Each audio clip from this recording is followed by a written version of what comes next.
Hey everybody, this is Rydo and we're back to LEGO DC Supervillains. I guess I didn't wait for my police 3-star badges to go away here. Do you have to wait, I guess is the question, to jump into a level? I bet you don't. So, just jumping into this next level very quickly here will probably reduce me down to 0 stars. Yes, thank you. Where on earth? This next section though is a speeder chase. It's just a phrase. So if this is the part where we're on rails chasing Reverse Flash or chasing the Flash or chasing Earth 3 Crime Syndicate Flash. Yeah. Come back. There's only one beast around here. So we're playing as Reverse Flash. Hold on tight. This could be a bumpy ride. And he's got Atomica, the Crime Syndicate Flash. So we see all these indicators, but I don't know what I'm supposed to do. I had no idea the heroes Earth. Go get him, Atomica. Like I can't press Y and switch characters. You're only playing as one character. I can't jump. Pay for that. Super loser. That's one. And I missed one. I feel like I'm backwards. That's two.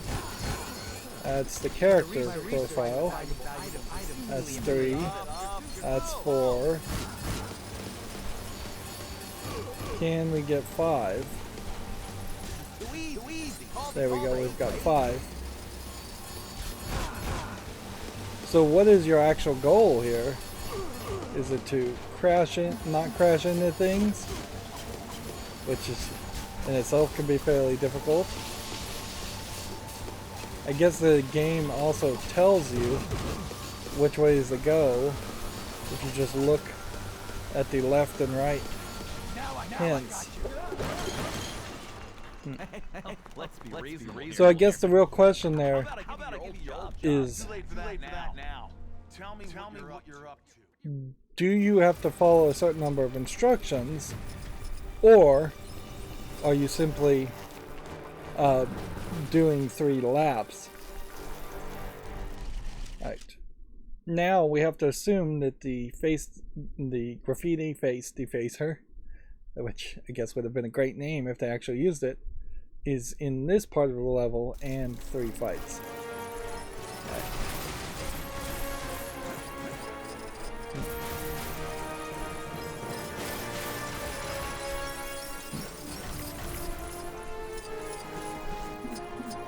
Let's find anybody that can dig, which I guess is going to be Crypto, and yet Crypto cannot build.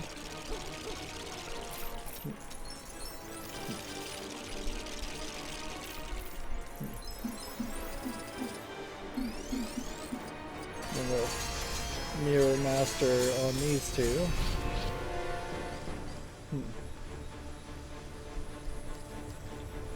And then we can activate this.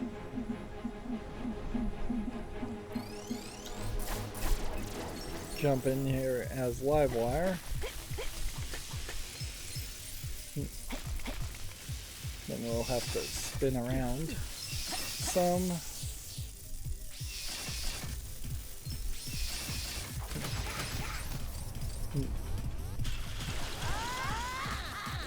Now I know there was something I missed in this level the first time we were running around looking for the red brick.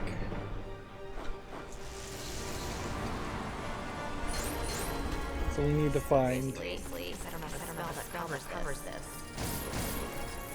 several more of those gold statues. But I don't think there's really a need to do anything more to get this section. We can just fly. And so this is the section that we've just never visited before. And there is a whole collection of gift shop type items, balloons and popcorn, and t-shirts. And this is all in the Hall of Justice. You just get flung back up on the springboard.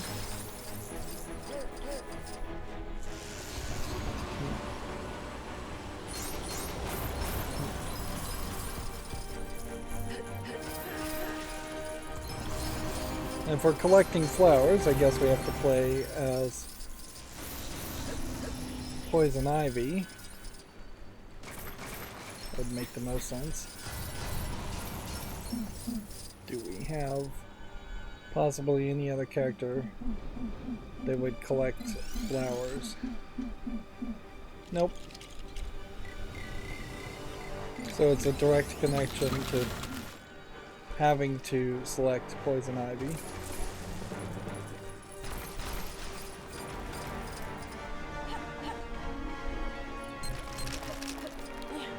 So incredibly easy to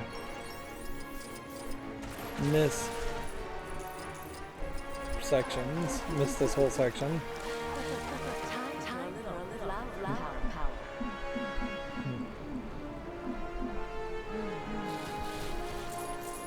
That was the last flower. But then we're selecting Poison Ivy again because she wasn't one of the default characters when clearly she should have been the default character. There should be a hint in the characters they give you that each of those abilities are going to be used at least once in the game, in the free play mode. Alright. She can't deface.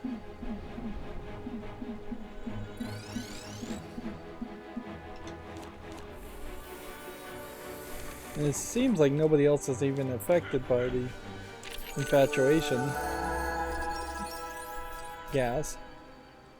Which kind of makes sense because there isn't really any programming or other point where you would become infatuated with the gas. It only affects normal minifigs, not the heroes and superheroes and supervillains.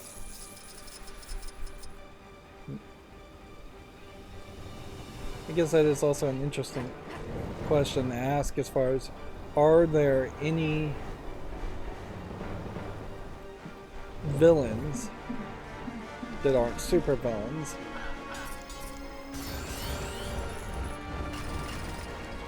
There probably are,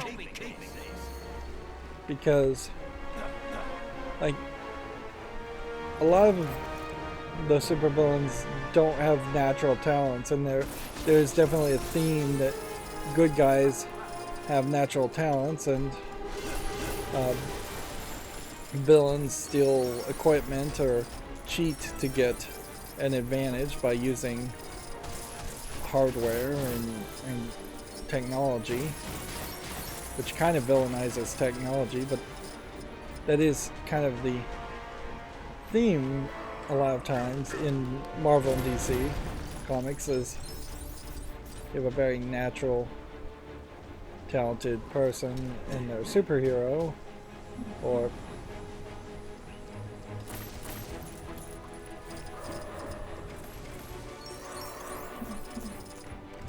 and even if someone isn't born with inherent magical or superhuman abilities, they often, if they're a hero, earn those abilities through training or acts of bravery.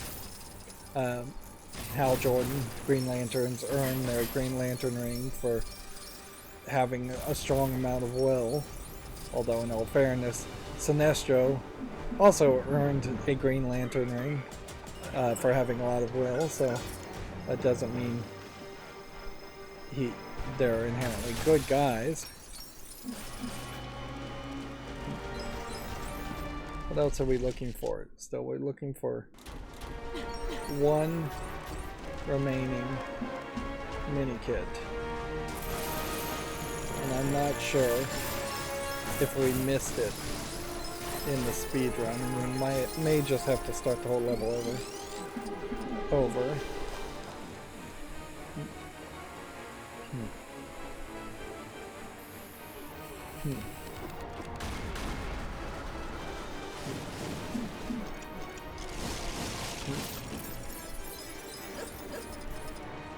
Well, wait a minute. Here's a gold. So if I can get on the ground and melt this gold, that gets that. Life is pretty good sometimes.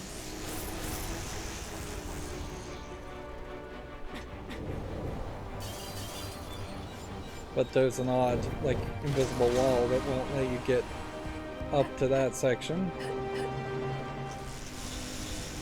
Although it doesn't really stop you from breaking components of that section. So if you could just find a single pixel where you could get a character close enough to this to stand on the ledge and press the B button at the same time, you could skip forward to that point.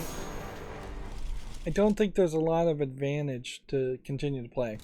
Like, well, we would do this, it would stop that fight, then we'd see Wonder Woman fighting Ultra Woman, and then we'd see Superman and Ultraman fighting, and then there would be a boss fight. All unnecessary to repeat. If we end now, we potentially can move on to a third level.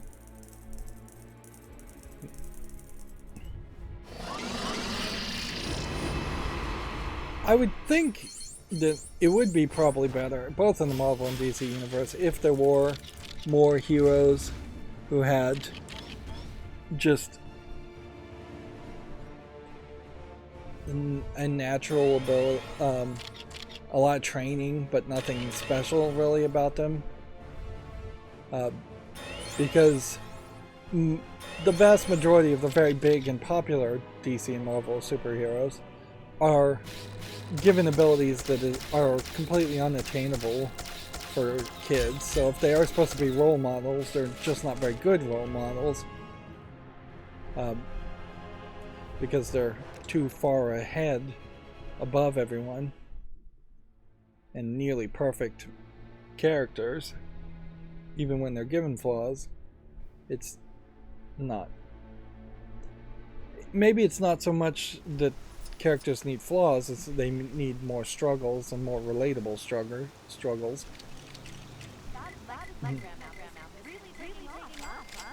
So we unlocked Hawkman. That's an interesting question as to how old is Hawkman and which Hawkman is this, because there's been several different origin stories around Hawkman, if I recall correctly.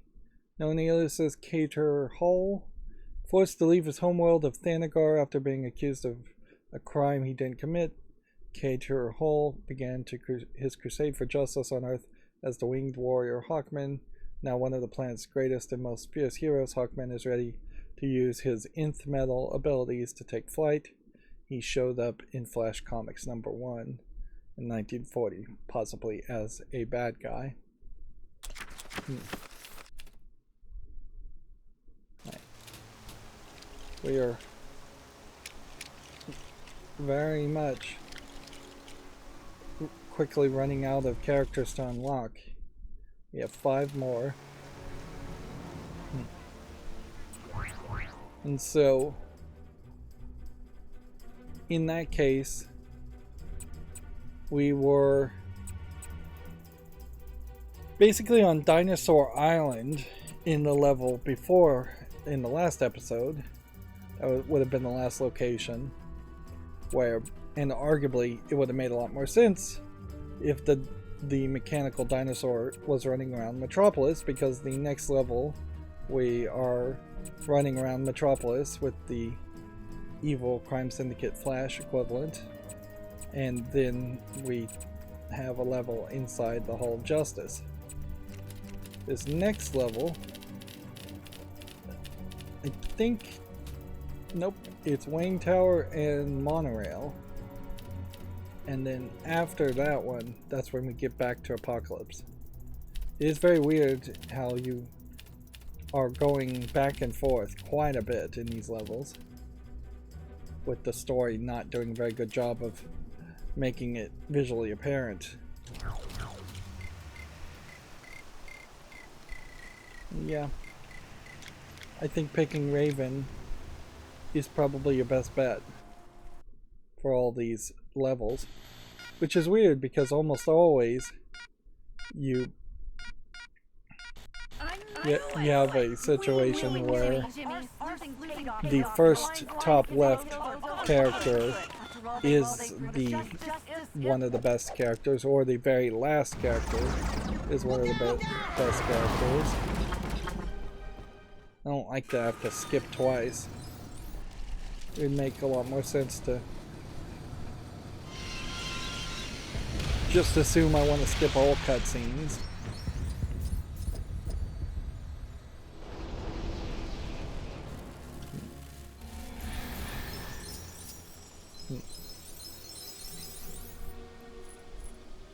Let's see. We're looking for one mini kit. It is back there. What do I need to do to get to this point, as far as the bare minimum?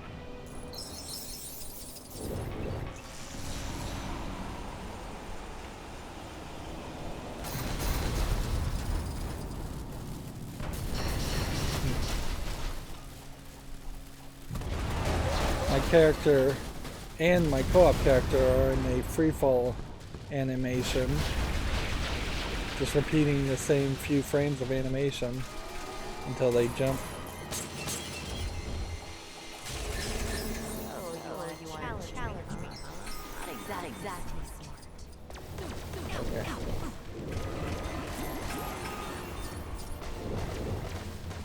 What are we looking for? Seriously, I don't know if Spellverse covers this.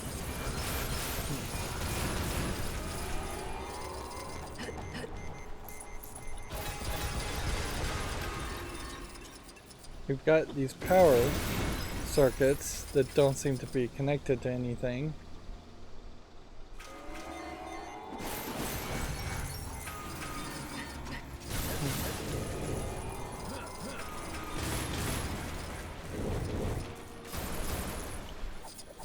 Seems like Raven can get him to open the door.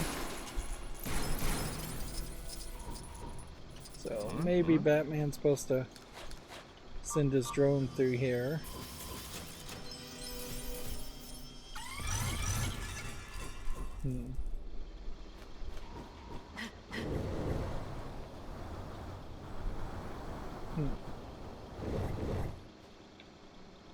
Seems like there should be something that interacts with this. Okay.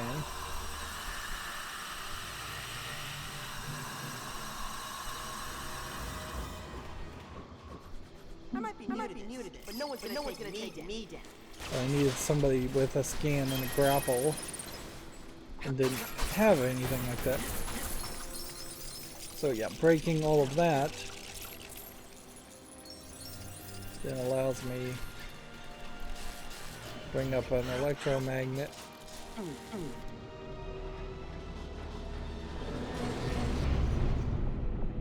Which is bringing up the broken elevator. I'm not sure that's how it worked the other times.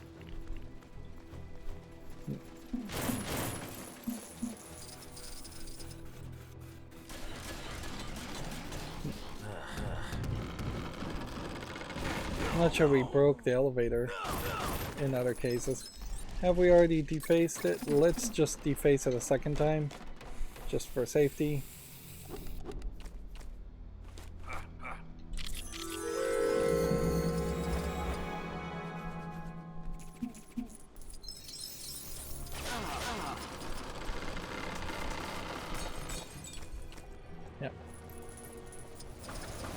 And that elevator shaft, I did not even remember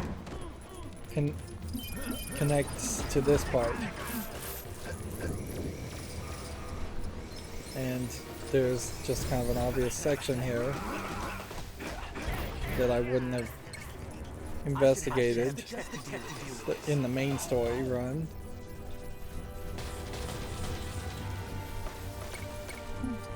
I think we need Batman so he can blow up this, and this guy throwing this. Then we need to build something more. So now when we spin something, something actually happens.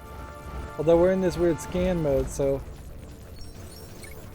we connected some kind of kryptonite rock scan, I guess.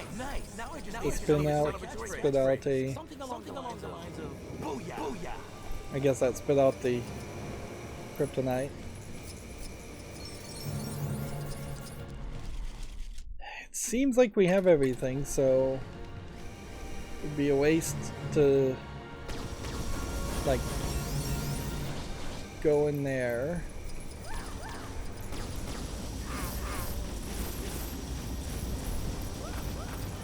Or I think our final goal is to get behind there. We've done everything else on this level. Even though this level is reused a couple times, so it is possible, very easy to get confused as to whether you've done everything. There's a open world version of this area and this specific instance. Yeah, it would have made a lot of sense if there was a open world instance of all the levels for more consistency's sake. Let's go ahead and just save and exit, and then we'll just move on to the next level, which is fine because the next level is the final boss fight before the credits. And that could be fairly confusing as far as trying to figure out. We totally skipped off the part where you go from that point to being on top of the Gotham City monorail and have that chase sequence of Steppenwolf, and then in that chase sequence with the custom character being kidnapped by Steppenwolf. And since we skipped the cutscenes, I couldn't really tell you at what point they realized that the boombox in the anti-life equation was inside of our custom character. It could have been 1 level previous, 2, 3 levels previous.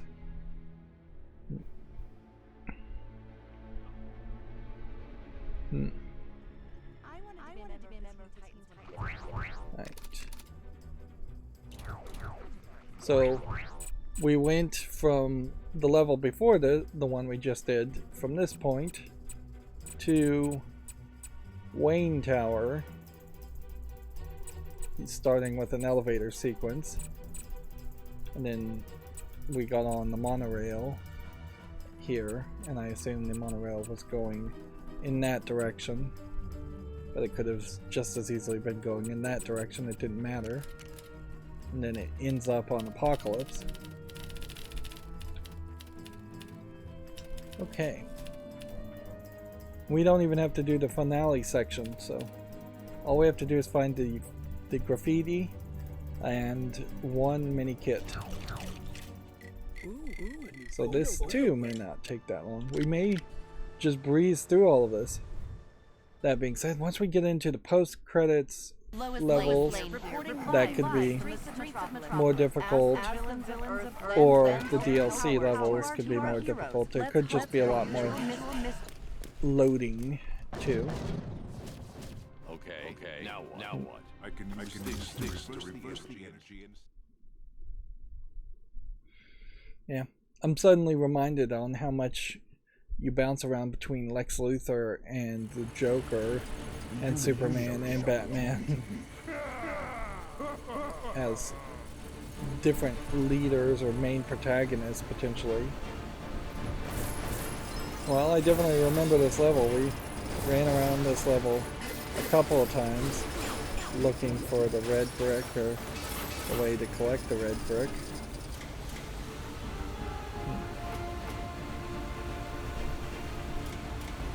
And there is a open world instance of this also, where his throne is. The throne in this game for Darkseid is depicted as just being a throne on Apocalypse. Either Darkseid or Thanos, whichever one, I can't ever keep the two straight in my mind. One of those often has a throne depicted as a thing that is just floating in space. Okay. So something to do with this statue.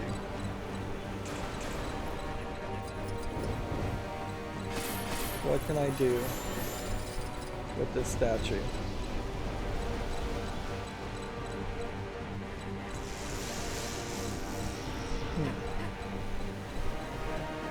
Stand aside. The remote has arrived.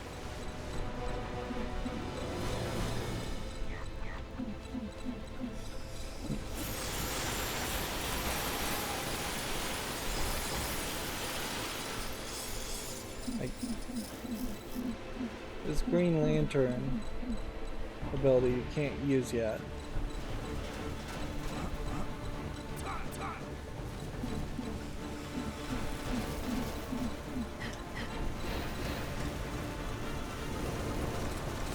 So I think we're probably needing to do something else. Now, Raven used her ability to pull this treasure out of the lava. She didn't do anything to the statue over there on the left. It was just acting on things that were actually off screen.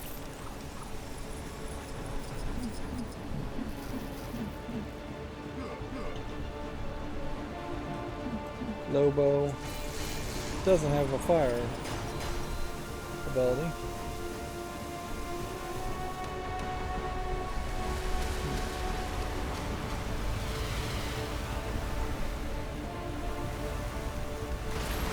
That breaks the statue, and that probably opens the door to whatever has to happen next. Which may really just have been breaking it. Well, that certainly makes sense as to why I wouldn't have found that.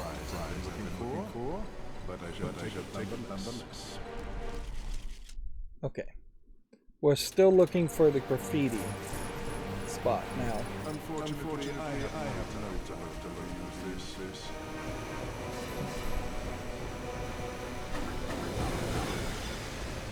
Would the graffiti spot possibly be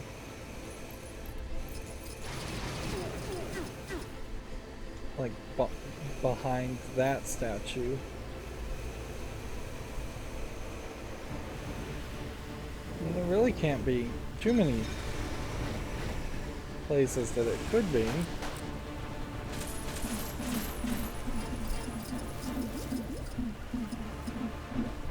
Do we not have a Batman character?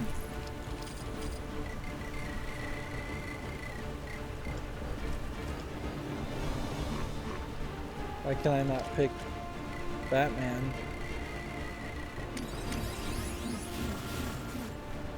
Apparently standing at that spot won't let me pick Batman, but taking a few steps away will.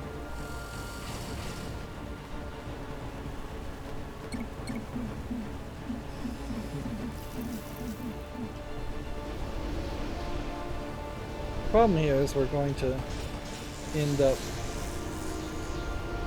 doing a lot of repetitive content as I'm trying to figure out where the extra graffiti could possibly be. Ah, see, there could be a whole section over here that would have always been hidden. And maybe a whole section over here. But the portraits are not being shown.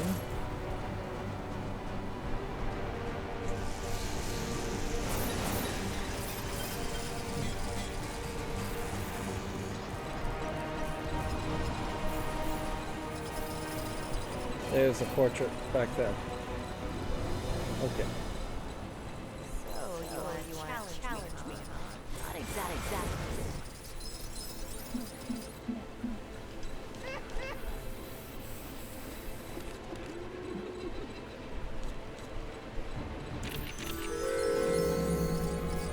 So we've got that done. We're just making really great progress today. There's really no reason to continue this. If we finish this level, then you have the complicated final boss fight against Darkseid with the floating heads. And yeah, that would just be a lot of wasted time to continue and do that fight for a third time. We're approaching 16 billion studs now, so I guess we're on target for 20 billion. I'd be really surprised if we got much more than 20. We may even be a little short of 20. And I doubt this was going to throw us into the credits. So we can now just jump directly into the levels after the credits.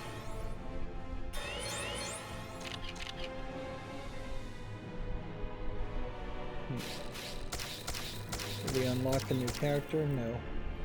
We'd already done that. Yep. No prompt to see the credits or anything like that.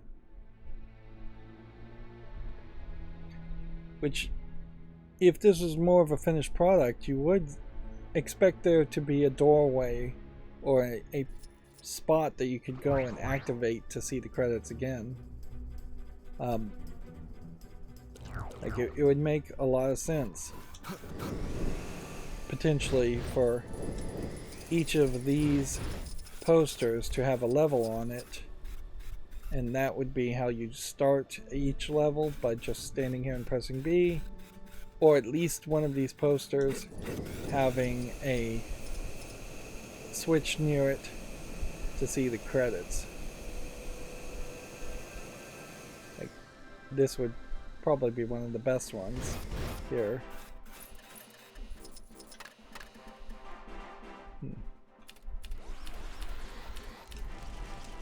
There we go, we'll mess up that poster. I didn't even see the white circle, it's so covered in grass, which that's a mistake. So where are we? We're at 95.8%. We have 90 out of 130 mini kits. We have 265 out of 270 characters, and we have 27 out of 36 graffitis, all 20 of the red bricks, 201 gold bricks, and 9 out of 9 statues, and 22 out of 26 true supervillains. Which that roughly equates to making it 5% easier to get to 100% if you simply don't buy the DLC. Maybe if you don't buy the DLC, you only are eliminating this additional content at the top, and you're not eliminating the content at the bottom. But I suspect if you don't buy the DLC, you don't get any of this blue content at all. And this is quite a lot of levels to be missing for a LEGO game. And arguably, I'd say a lot of these levels are kind of good. We have only one level here as far as taking place in Granny's orphanage. So we will spend more time, I imagine, in this level. It'll be important to check out how long it takes to load. And when we're seeing that black screen with just the spinning mother box, that's extra loading that they didn't make a cutscene to hide. But also, it is inconsistent because the spinning Harley Quinn is on the left side of the screen, which is a weird place for it to be in the first place, but that's supposed to be the icon of loading / saving.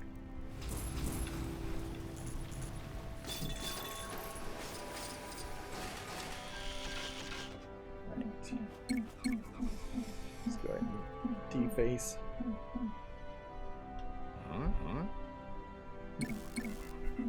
Where's the deface ability? He does?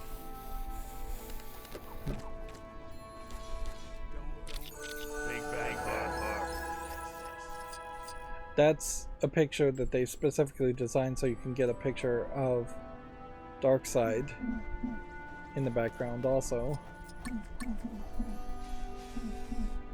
Which, yeah.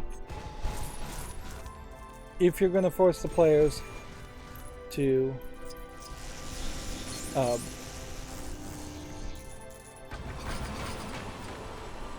you're going to force the players to take pictures as a way to interest more people in the picture mode, it would make a lot more sense to have the pictures actually do something or show something different or unique each time,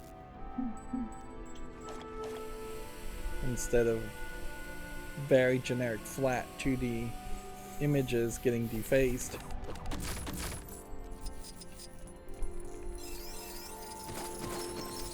So here's Granny Goodness's bathroom.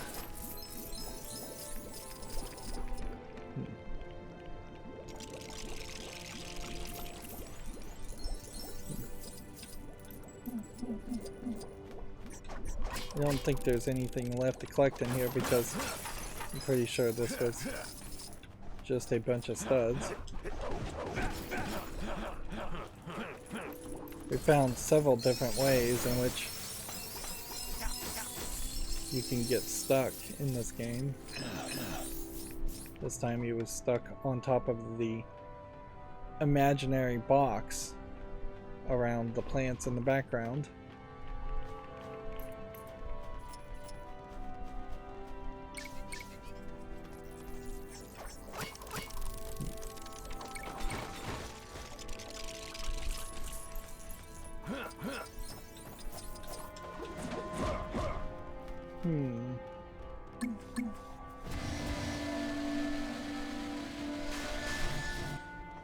So we're feeding candy to the poster. That's just rude.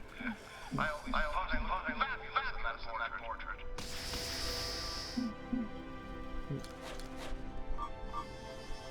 It's kind of interesting that you have unique lines of dialogue.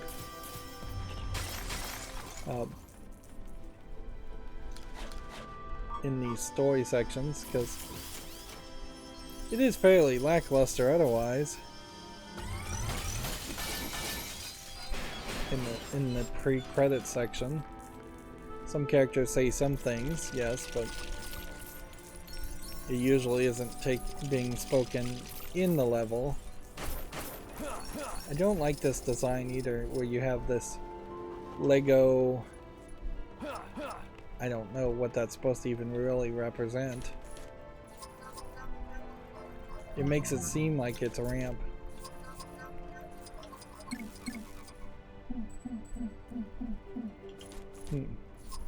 Tapping B puts him in a scan mode, not in a deadshot mode, which would imply that there's another character with a deadshot mode, and I guess it's this guy.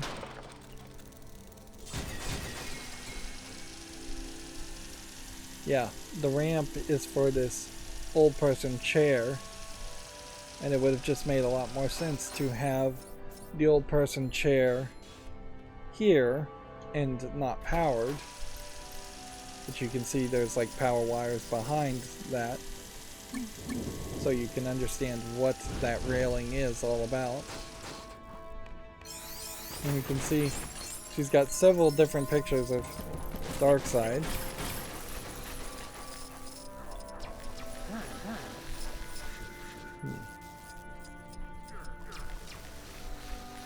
these shorter levels have a slight danger of ending at like any point.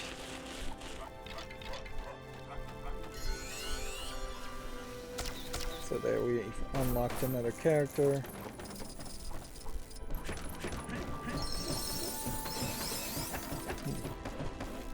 You can't jump on the bed forever.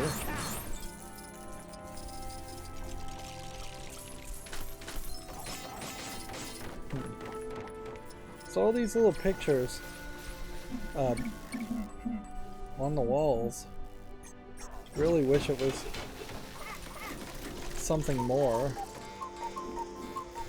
to all of that. Or that there was just a better way to see all of that.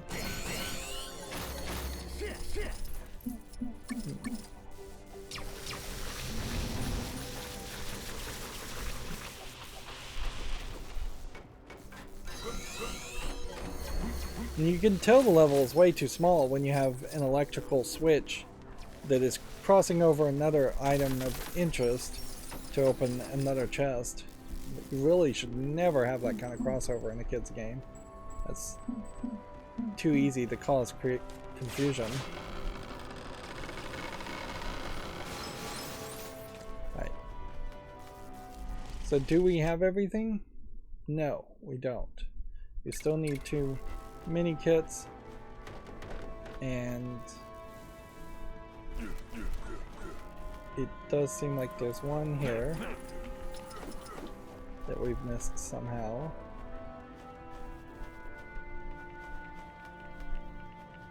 Nothing over here.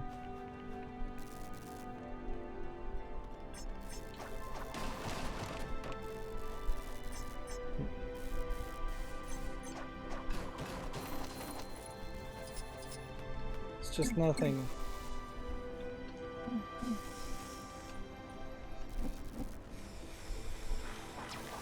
I'm just not sure what I'm supposed to hit this with.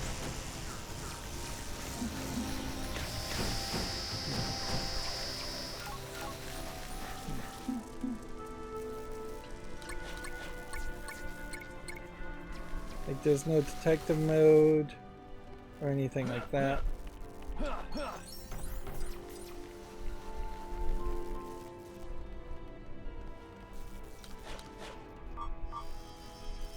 Going back through here.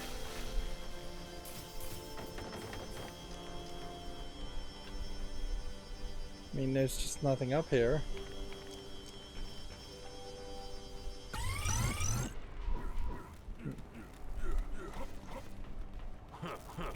So, I feel like I have to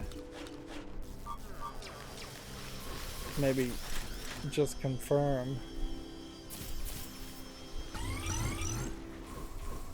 I think I may have to just jump forward and see.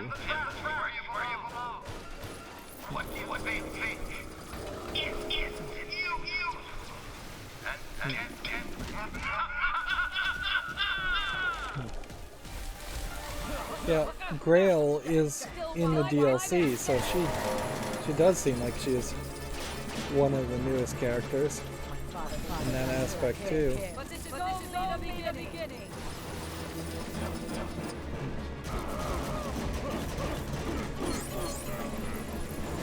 Let's do as much as we can.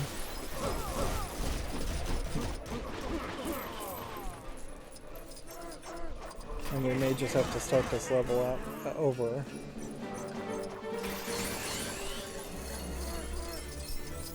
Like all we're looking for now is that last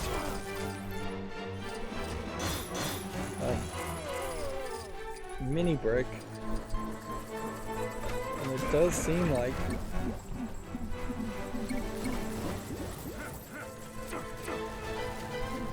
there's something here that could be moved around.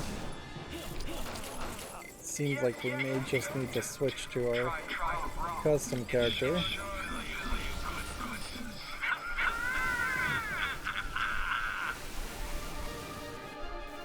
Yeah, this chicken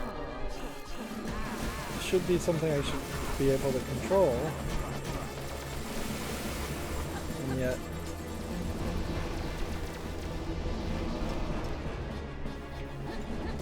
I'm struggling to get the B prompt.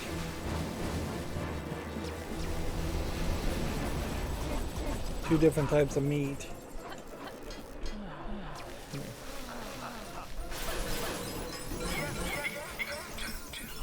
Try, bro. It should fill you good.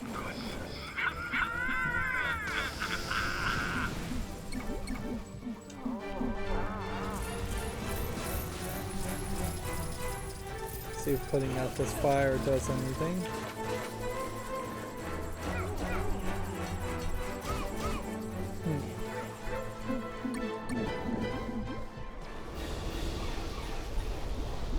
So there's a third type of meat and sausage that you're supposed to have. Oh, this shouldn't be a problem. Now, let me see.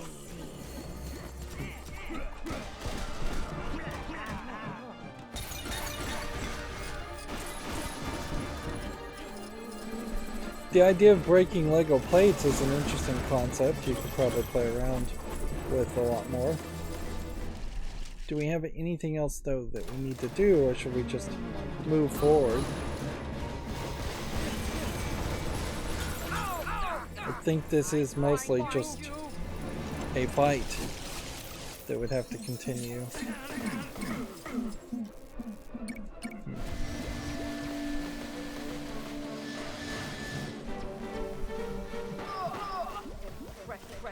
But not impressive enough. Your escape ends there. What's the justice really ticked off rail? Yeah, and that just finishes the level after that boss fight. Nothing special there.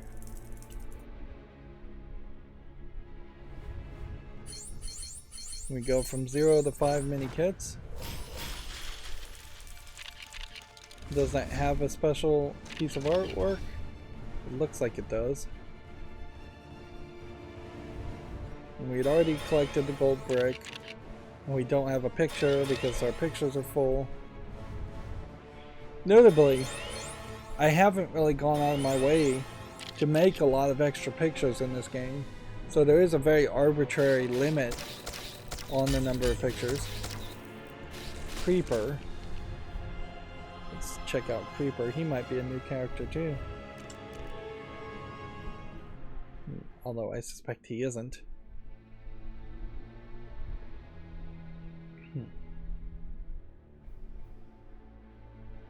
Yeah, still a lot of loading now, particularly as we start to make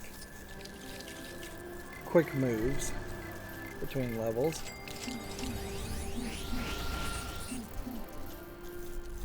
Let's see. Very colorful character, known also as Jack Ryder.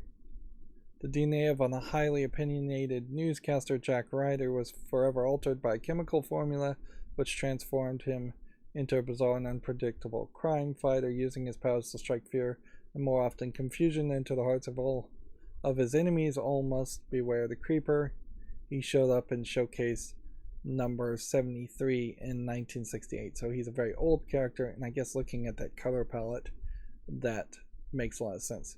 The color palette of characters were severely limited in the colors they could use, the number of colors they could use, and just how much color they could use. The Hulk, for instance, is green because green was cheaper to print than, say, orange or blue, just to pick random colors. At least that's what I've heard. Jack Ryder, as a highly opinionated newscaster, it was probably a reference to somebody in the 60s, but I could see people thinking it was more of a reference to somebody from a more modern time, since there's lots of highly opinionated quote-unquote newscasters or just opinion talking heads in the world. And Jack Ryder, I believe, was hinted at in the Arkham Asylum series. Arkham City, Arkham, well, Arkham Origins, I think, is a different company made that game. Alright, we have 4 more characters to unlock, and we definitely, if we continue to maintain this progress, have time to do at least one more. So, I'll leave it at that. If there are 4 more characters to unlock, it does seem to imply that the last 4 characters are in the post-credit levels and not in the DLC additional story levels.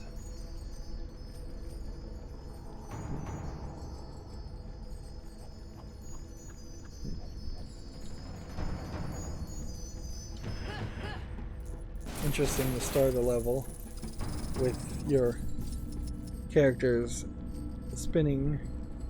head spinning. And then as soon as you take one action, you've just got a whole new cutscene, in-game cutscene, trying to show you what to do, which is not terrible since a lot of times you don't get told what to do.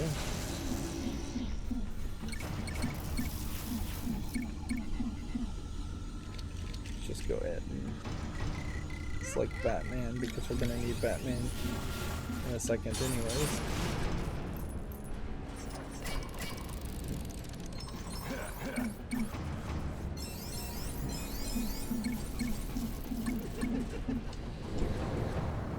Whereas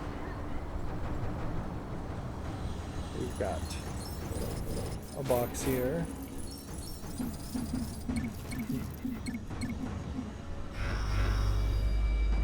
And Raven can do the Green Lantern things too.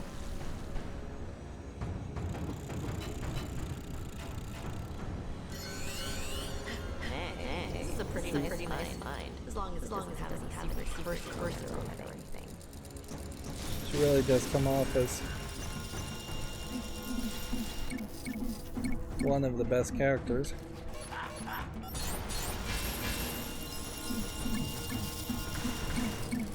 To the point where I'm not even bothering to try other characters.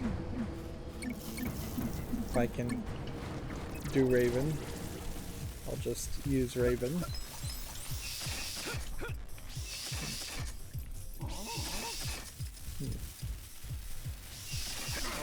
Getting a little lost.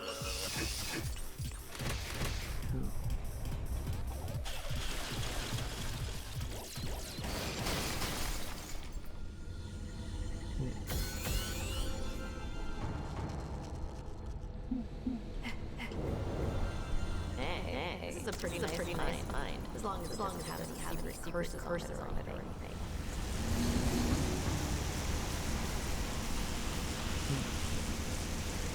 Okay.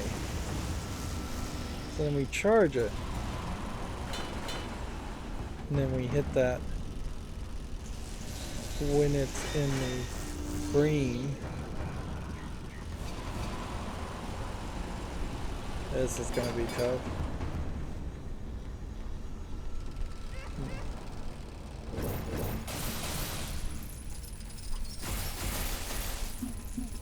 It's almost certainly better to have Batman.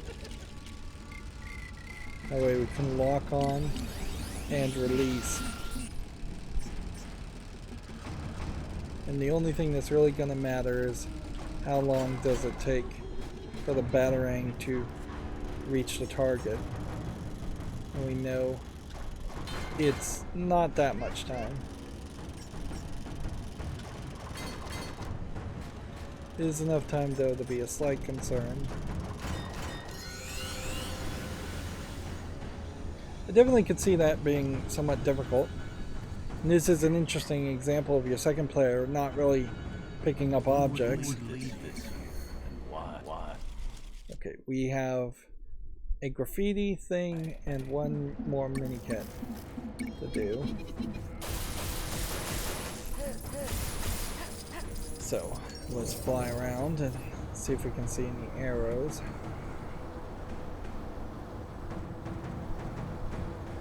Let's see one. over here, and that would be the mini kit, obviously. Wonderful oddities. Perfect. Who have everything. Just like some.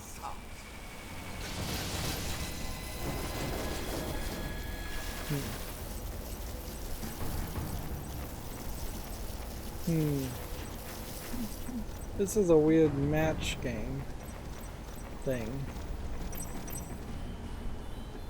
where it seems like we have to match. How many mistakes can I make?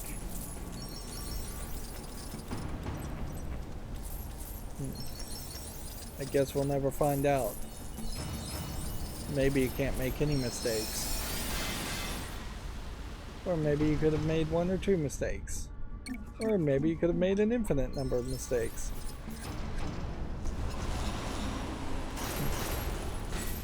I would have opened that. Open that. Is there something? Here we go. Found it.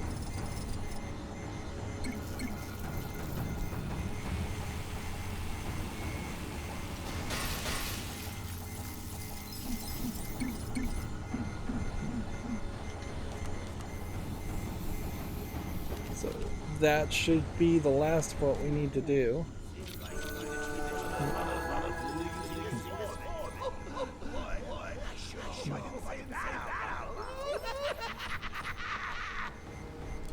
Do we have everything now? Yes, we do. I am a little like uncertain as to. So I gotta deal with this? It's a good thing I'm awesome.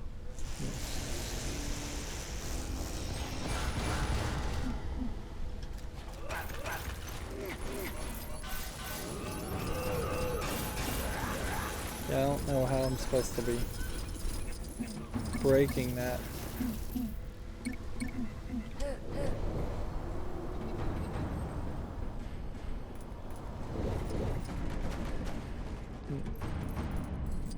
This does just seem like this would be a lot of work.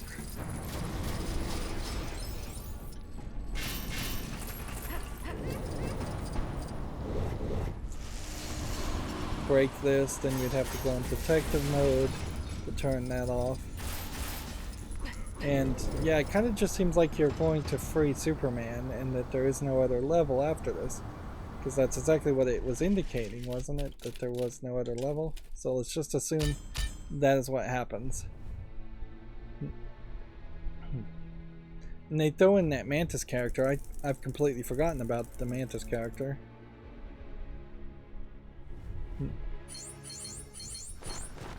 Yeah, having a different bad guy, if not 2 or 3 different bad guys in every level, really confuses the story and the narrative.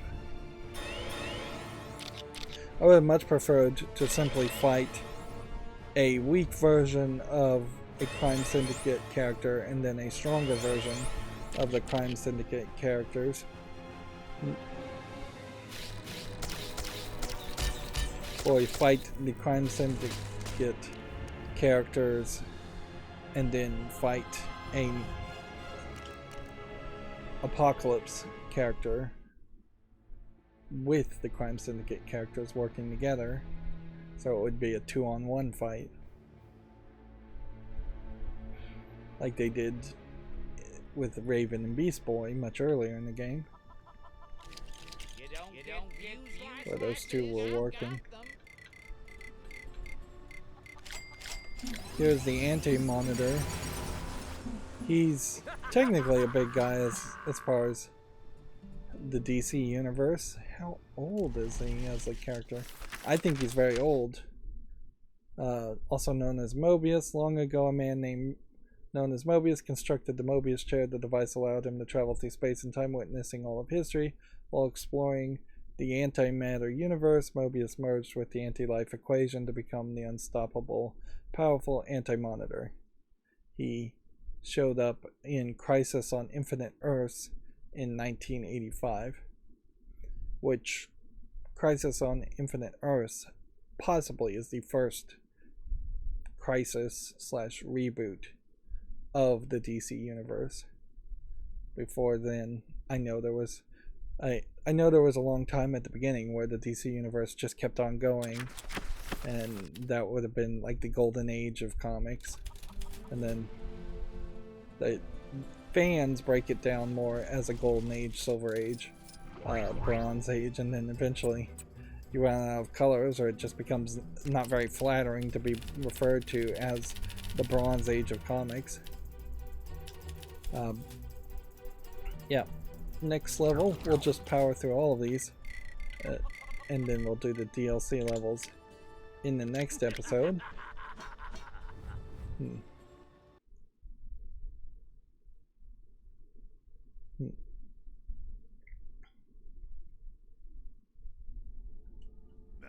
Where we up to? Oh yeah. A lot of loading and then skipping to load. Well, I just got an achievement called Crime Does Pay, so that wouldn't have been all of the true supervillains levels, but it would have been all of them outside of the additional levels, which that does imply to me that these post-credit levels may very well be in the game for everybody. It would be weird for it not to be in the game, but it's weird either way, because you also are admitting that it's possible, at the very least, that the post-credit levels were added in an update, and people who bought this game and pre-ordered it and played it on day one may have had a unfinished experience, even more unfinished than just the experience we are having.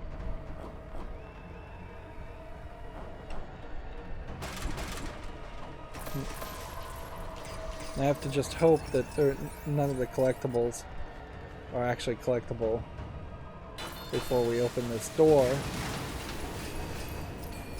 When you see elevator sections and brief tunnel sections like that, it does really imply that at some point there was going to be a lot more transversal in the levels,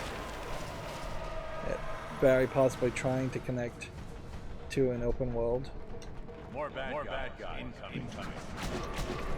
Okay. So we can kind of break things, but it does seem like it would make a lot of sense to not bother to break things until we finish this first fight section. So let's just come down here and take out Lashina as fast as possible. Interesting, she whipped me and tied me up, which I don't recall that even happening in the main story. Which arguably, yeah, the main story itself should have been more challenging, and each one of these moves should have happened at least once in the main story, and that the characters you play as in the main story really probably should have been relatively weak. No more bringing you along.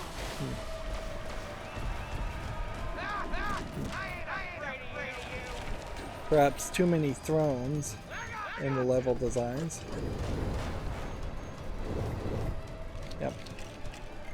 You would expect in a lot of LEGO games, if the first character wasn't the most important character, that the last character would be. Wonder Woman is a decent character, certainly, but she doesn't have as many abilities, I think, as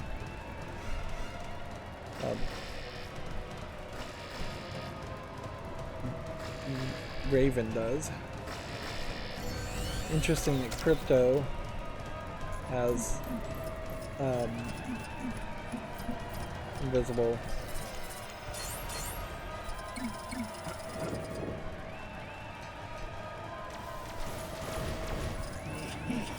Now I have to cycle all the way through this again to get the Batman, and then fly around again.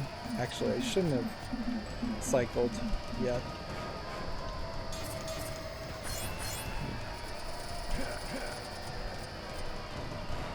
It would perhaps be a little helpful if there was a tunnel under the rocks.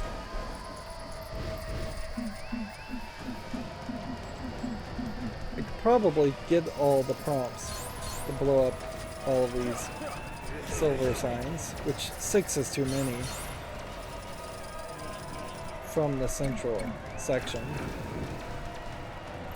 but better to be safe.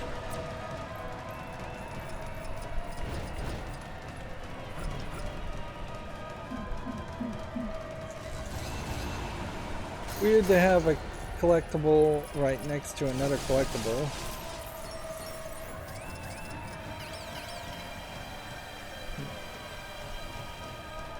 I don't even know what that drone is all about, but some kind of weird insect drone. Bringing your mini kit. As long as it doesn't have any secret curses on it or anything. Come on, give me the beep prompt.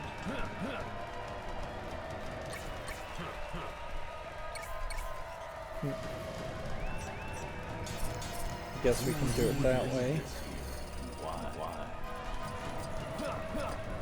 And then yet another Batman thing. This once again brings about the idea of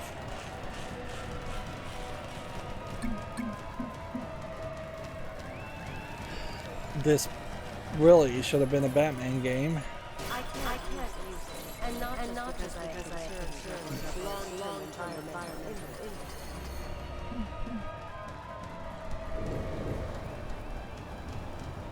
Okay. So what do we have left? We have something that looks like it's down under the stage. Let's see if we can find that.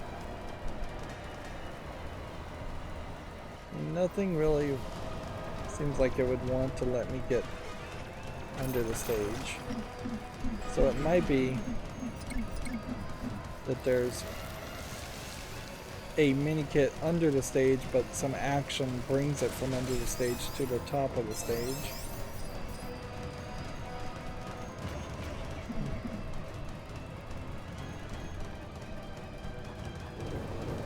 And then see there's one way up here.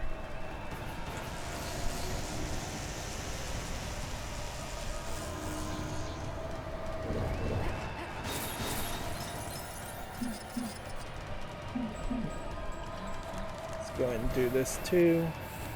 I don't think we've accomplished that. Yep, we just got another achievement called Smile, obviously for taking all the pictures.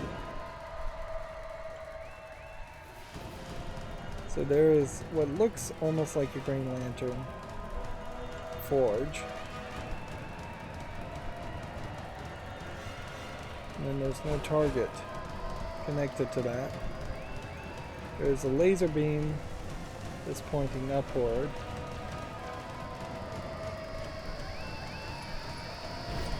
So, is there a way to spin this laser beam?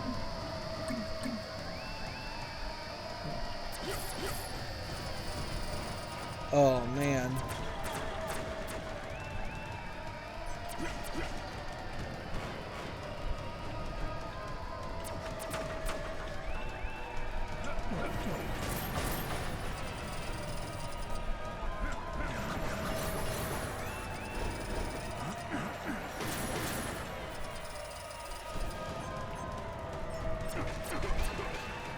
And then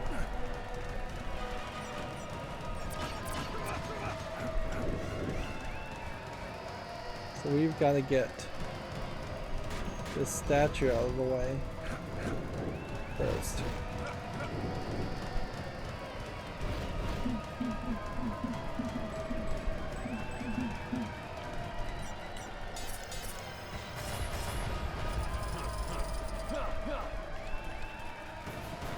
Then from this statue, we have to throw 4 batarangs and hit multiple spots, and possibly either do it in a row, which would make more sense, Perhaps this is another clue.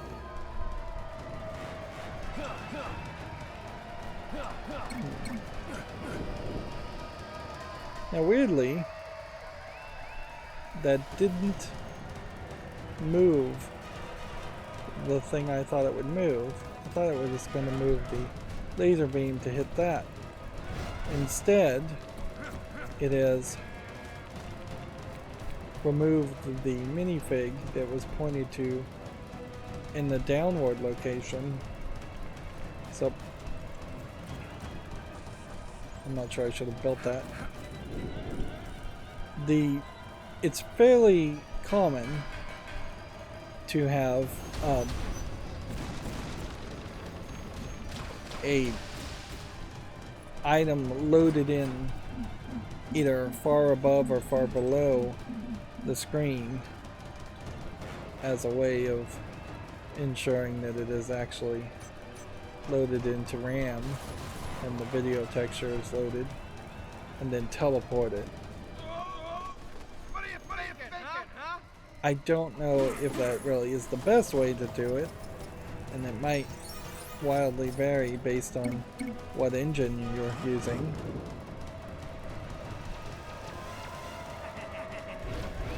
I guess let's see what this does.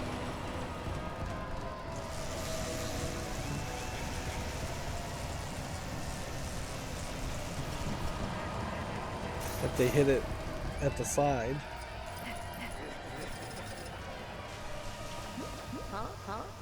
Oh, this shouldn't be a problem. Now, let me see. So yeah, you were supposed to just target that and charge that up that way. It would make a lot of sense in my mind to, instead of teleporting something and having it loaded off screen, have it be pre-programmed to be invisible and not interactable, so it would just technically be there, but you could just walk through it and couldn't see it, but still have it flagged to load into the video texture. But I don't know, maybe the engine that this game is programmed on can't really handle that idea, and maybe even more modern engines can't handle that idea. So teleporting something from off screen to a different place on screen might be the way that is better. You'd have to really do a lot of testing, and I'm not sure that even programmers do a lot of testing here. Take note, we are at a absolute 0 crawl on the spinning in this level. It's not spinning at all. But we have collected everything, so there's no reason to continue that fight. Let's just save and exit. I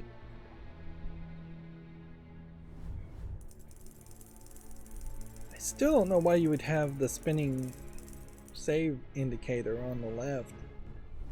Even if it was a co-op game and two players were playing at the same time, it would still be very natural for it to be in the lower right corner.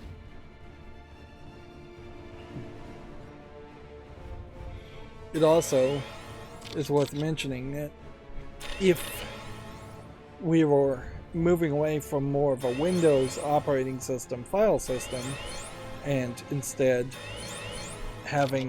using what is called a copy on write file system, for game writing, then there would not really be a need to show an indicator at all.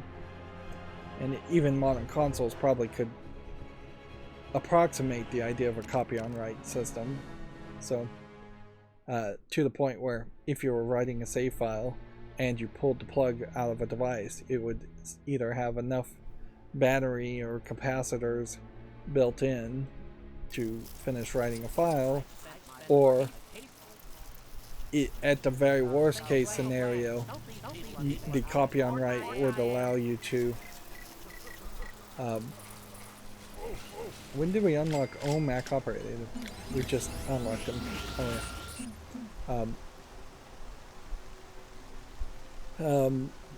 Yeah, a copy on write would mean you would just lose the save, most recent save, and you would go back to the second most recent save. OMAC. What does OMAC stand for? I feel like there was one character where the initializations changed every time.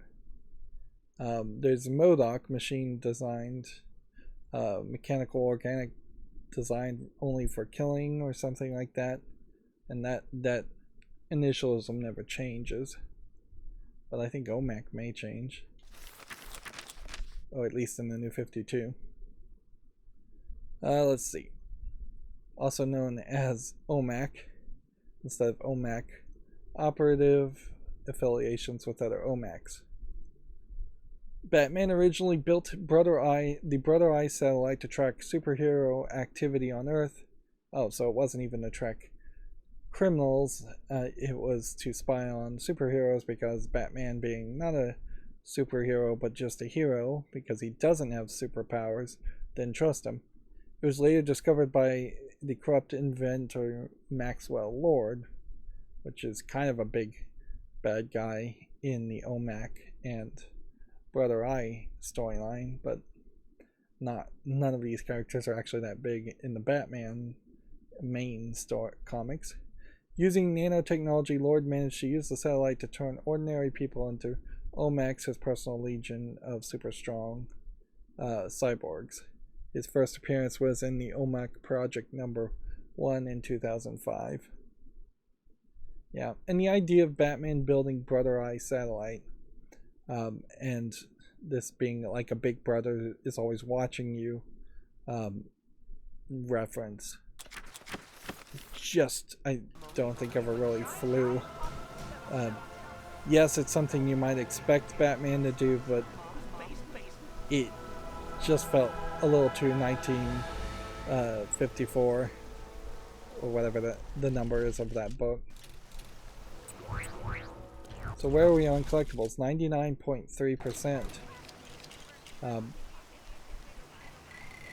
There's seemingly one more character to unlock, and we still don't have this vehicle, so maybe the vehicle only unlocks after you get all the characters.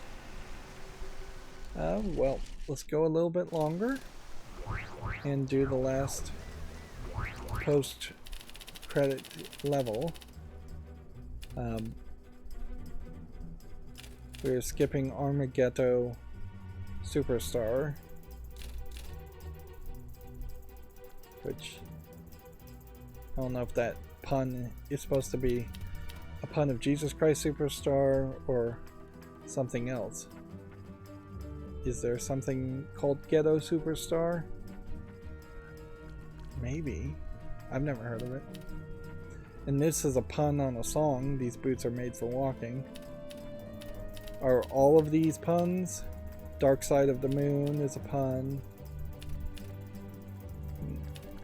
I think pretty much every single level has a pun name in it, but a lot are flying over my head. New Kid on the Block, yeah, that would fly over most people's heads, particularly kids, because New Kids on the Block was like a 1980s boy band. You can't touch this, you can't touch this. Another 1980s reference. Who do they think the target audience is for this game, really, if if they're making 1980s pop music references.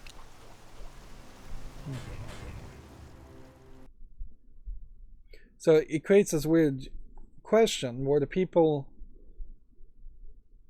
that made this game really off the rails as far as their puns and their and trying to make jokes that I assume they thought were funny, or did they just not really care,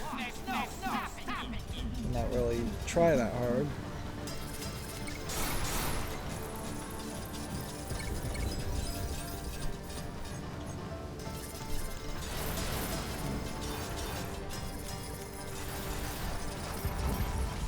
What are we looking for? A character token and some mini kits.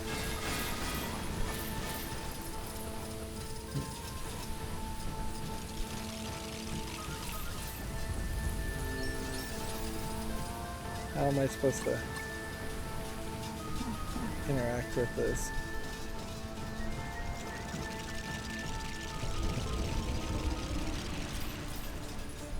Okay. Need a magic character. We're gonna pull that sprayer down to connect it to that. Awesome magic powers and finding cool stuff. Life is pretty good sometimes.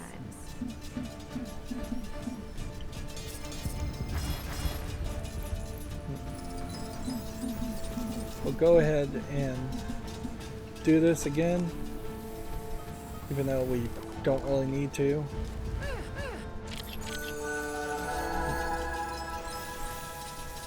You clearly needed twice as many screenshots as far as the limit goes. And had there been more interesting stuff in the overworld, I would have wanted potentially 3 times as many screenshots. Particularly on the PC button, that would have been easy enough to say the limit would have been 100, and then maybe on the console versions you limit it down to 50. If you're going to put an arbitrary number on it at all. That's a great example of where if the screenshot mechanisms in games were just built directly into the operating systems, it would be very universal, and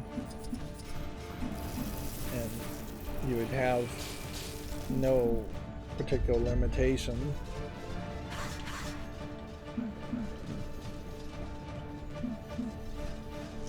Okay.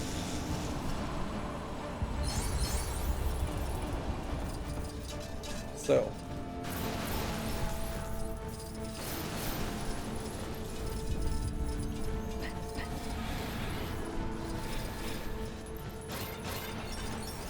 what possibly is always the answer. Anyone else able to handle this? let's go and activate this.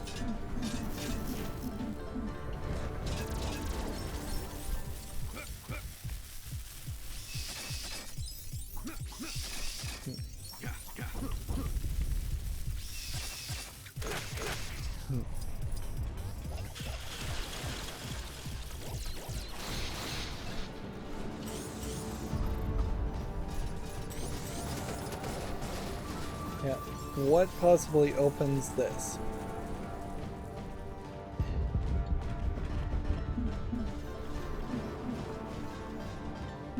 Doesn't seem like it wants to be targeted by anything.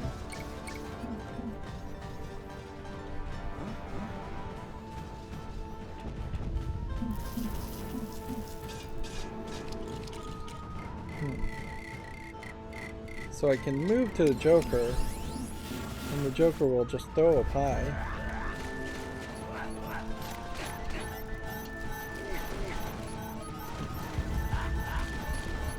But that's not interacting with a pie.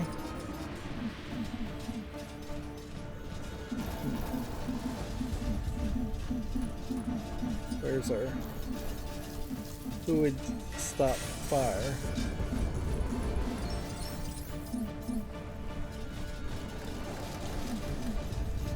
I guess it's Superman's ice breath.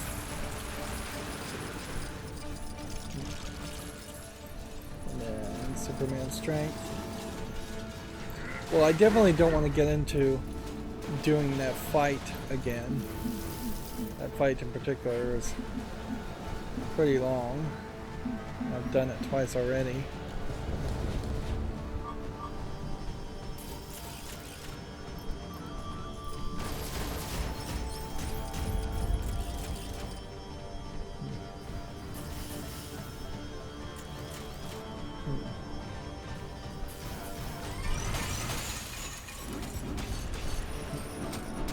Maybe there's something about the dog.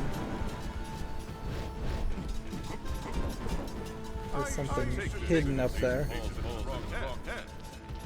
That's a weird spot too to point out. Like that's like the first time we've just had a item hidden behind a wall. It's kind of interesting that Superman doesn't have the speedster ability, and Superman potentially is faster than the Flash, although I think you'd probably want to lean storyline wise into saying that the Flash is the fastest character since Superman has everything else going for him.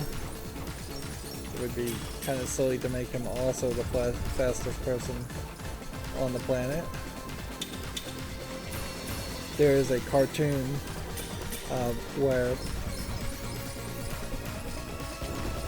Superman and the Flash are racing, and they're actually kind of angry with each other. So they're actually racing and not just racing for charity and not taking it seriously. And Superman says to the Flash, "Why do you think you can beat me now when I've beaten you every other time we've ever raced?"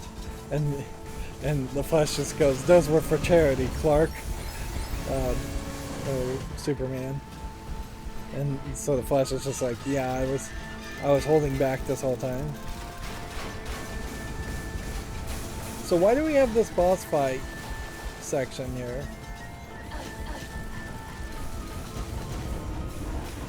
Like,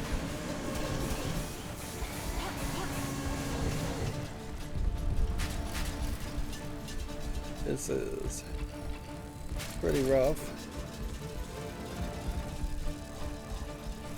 I'm seeing if maybe I was supposed to ride a bicycle all the way that direction.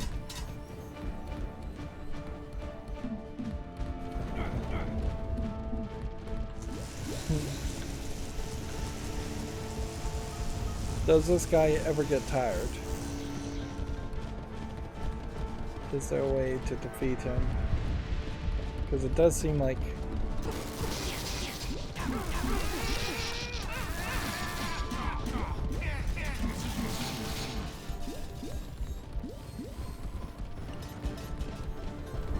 it seems like if you get off the screen, they'll turn around.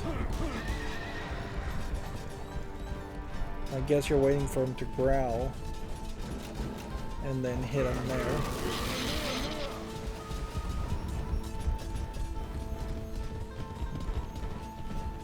And I guess you're best off just... Okay. So we took out that character, and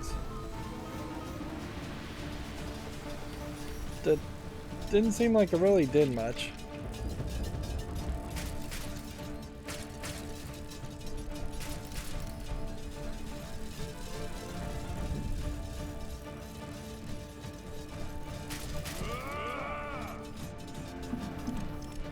Okay.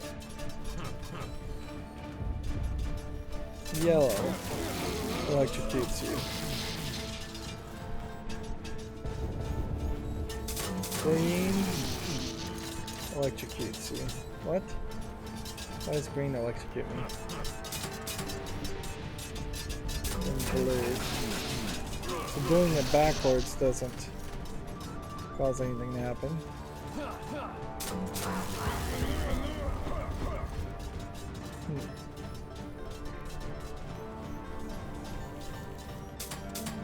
Red doesn't electrocute you, so there is some kind of code here. Blue. So we just got brute force it. Red, green. Maybe it's just red, yellow, green, blue. Roy G. Biv. Nope. Red, yellow,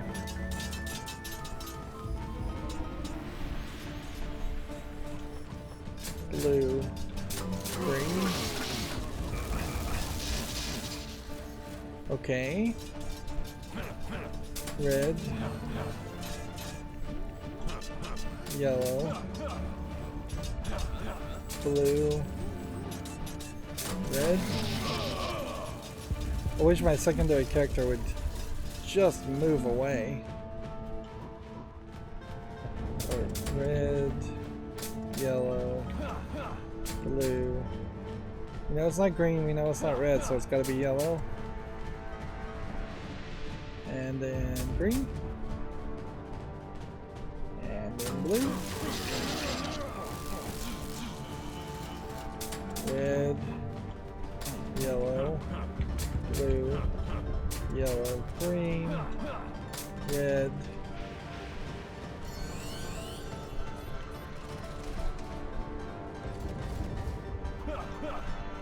And it's not a brute force, is it? I just got another achievement for getting, I think, all the gold bricks. The code is on the frame. Red, yellow, blue, yellow, green, red. Red, yellow, blue, yellow, green, red. I didn't see it. And we'll just leave it at that.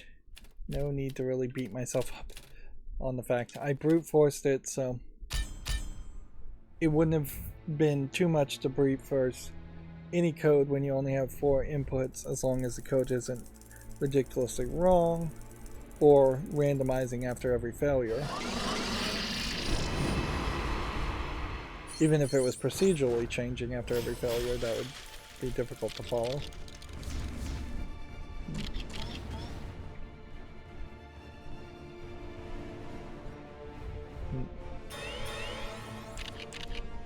So at this point we probably are at 100% of the game, but we have DLC that's going to bring us up to maybe 120% technically, but I wouldn't be surprised if it doesn't actually go above 100%. And we've unlocked Enchantress, who is a recognizable character to me, so it would have made more sense to unlock that character earlier.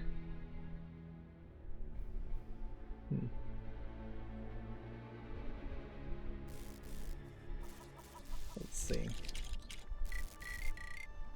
So in unlocking that, I get an achievement called All Together now. And that's, congratulations, you collected everything in the game. Come to the Hall of Doom to collect your reward. Notice how that popped up by default. And that highlights a problem in that, why didn't you give me more instruction using the phone throughout the rest of the game? I could have been getting instructions the whole time, and you could have used this phone mechanic in the story levels too. So when did Enchantress first show up? I bet she's pretty old. She is also known as June Moon, the Switcheroo Witcheroo. She's from Task Force X, also known as Suicide Squad and Justice League Dark. The kind-natured June Moon was bound to the spirit of a powerful witch called the Enchantress, with the ability to become her by speaking her name. However, June has no control over the actions of the Enchantress, who acts selfishly and typically uses her vast array of magical ability for evil. So it's not really a hero. She showed up in Strange Adventures 187. Yeah, horror comics and strange, weird comics, not a thing really these days. We're at 99.9%, so what did we not unlock? Seems to say we have one more character, even though the game says we're done. Which may be a vehicle. And we can see there's more gold bricks and more mini kits for the DLC and more true villains and more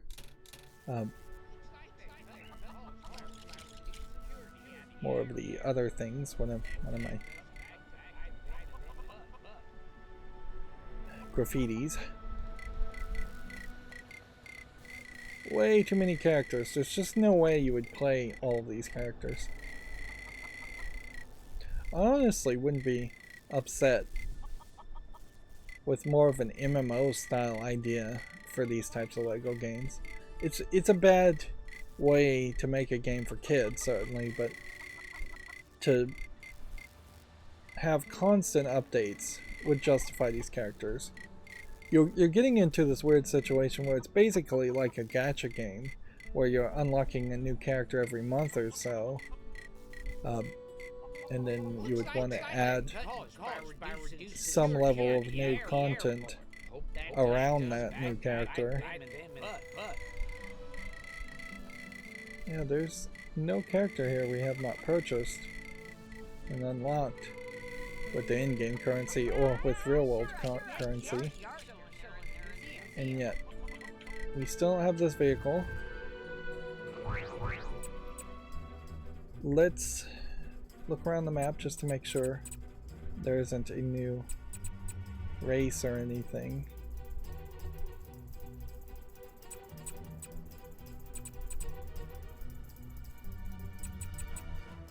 Yeah.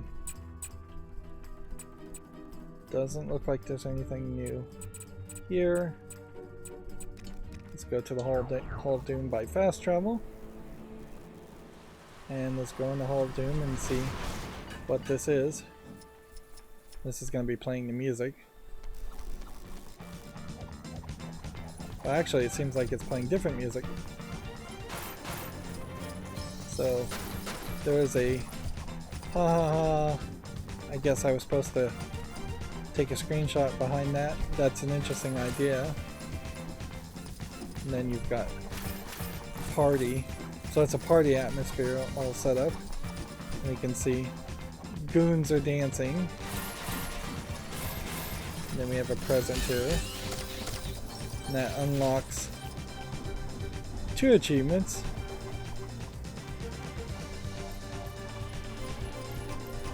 I think what we just unlocked was a giant mech vehicle that was in a previous LEGO game.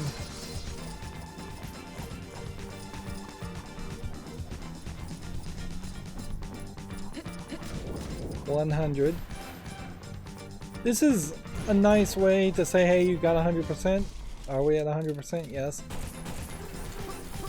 Instead of just having a fountain that would spout out useless studs, which, yeah, studs are pretty useless now, or completely useless.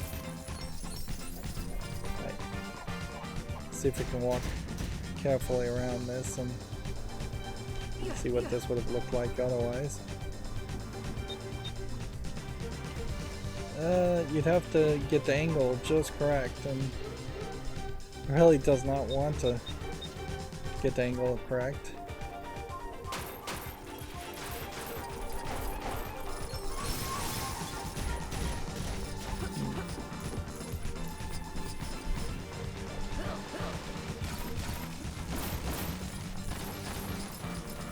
It doesn't seem like there's anything other special here, just this, I guess, cake.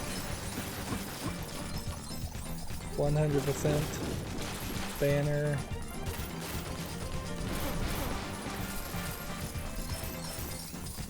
And I assume this isn't going to change the layout of anything else.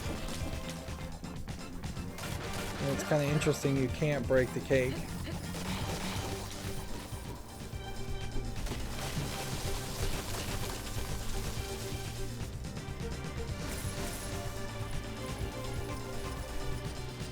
You can't break the speakers to turn the music off.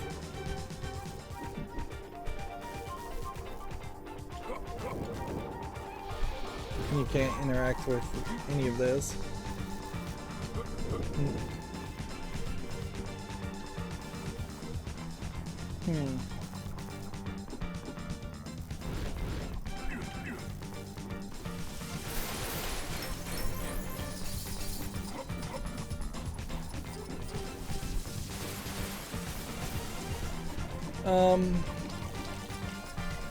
Let's switch to like Batman and see if there's something he can do with the cake. Let's switch to Joker and see if he can blow it up, even though it's not silver.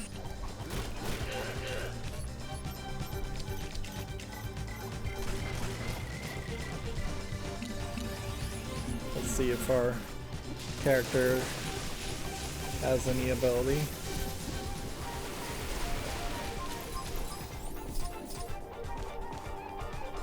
I imagine the general idea is just you were supposed to do that, but it's not even particularly well pushed, if that's the idea.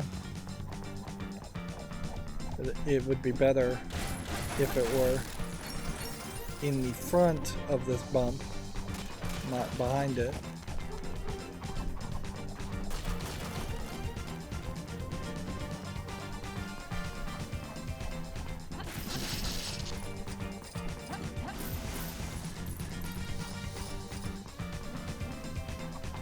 Okay, and I guess I don't want to go too long here. The best move would be to take the slideways transport to the character customizer next.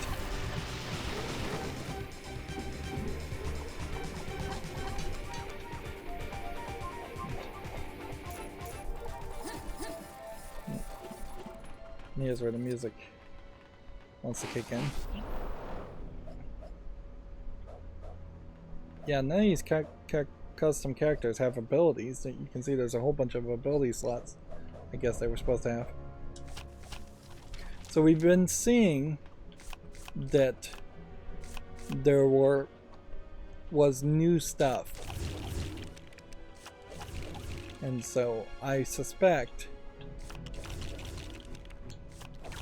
that the new stuff is based off of items that would have been in the unlocked characters. None of these preset characters, though, really look new to me. I think this is just the same collection that you had at the beginning of the game. So that probably means that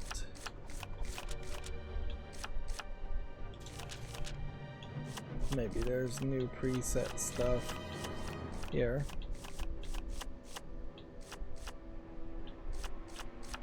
So it does seem like you could make a goon character or a hero character, but you would struggle with it. There's just a massive amount of characters. And I don't know if maybe the goon characters are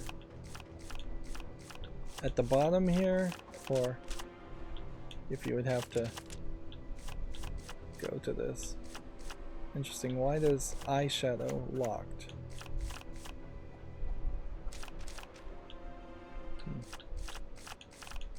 Let's pick a character that has eyeshadow. And then that allows you to change eyeshadow color. Let's pick somebody with a goatee. And then that says wrinkle decal color. So different heads give you different options.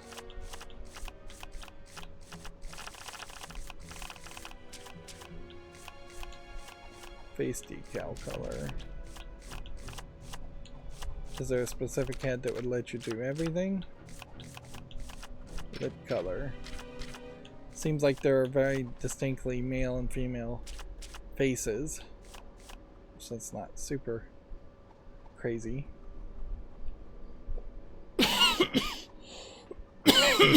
Although I guess in the case of Joker, if we select the Joker, he's wearing a lot of makeup. But you can't change any of that from a preset. I just don't see though how you would easily make any kind of character, let alone a goon character. There's too many options here and an extremely low chance of people really engaging with this after the first level at the beginning of the game where they force you to make a custom character.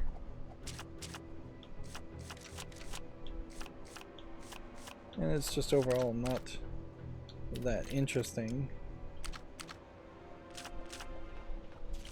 I don't know how you change the color.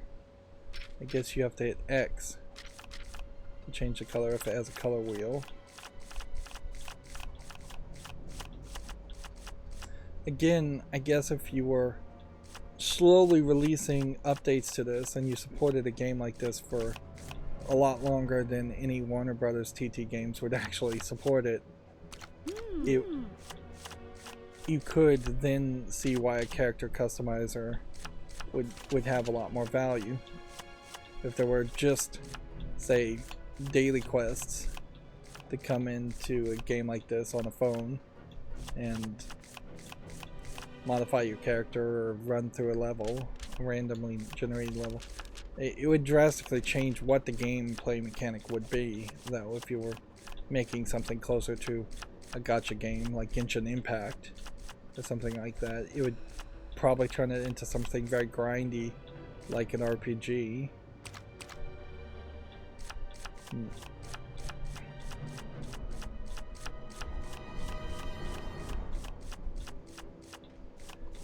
Like, really, I would prefer them not to drastically change LEGO games more than they already have in the reboot. So we can also do left arm and right arm specifically, which is a unique option, certainly.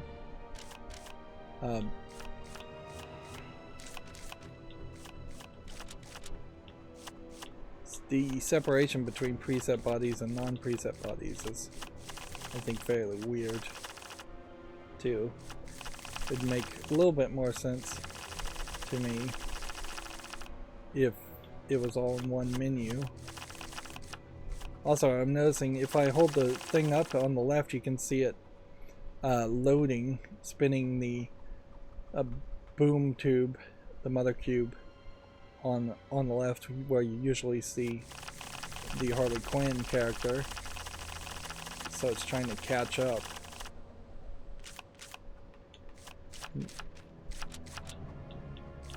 Kind of considerably fewer options of body pieces.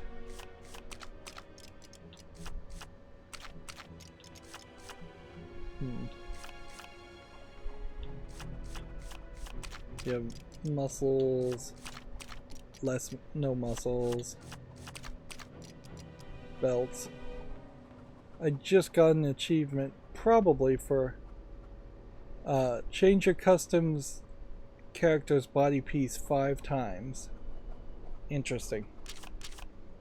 So if that's true for 5 times there, then let's go 1, 2, 3, 4, 5, 6, 7, 8, 9, 10, 11. No achievement around that.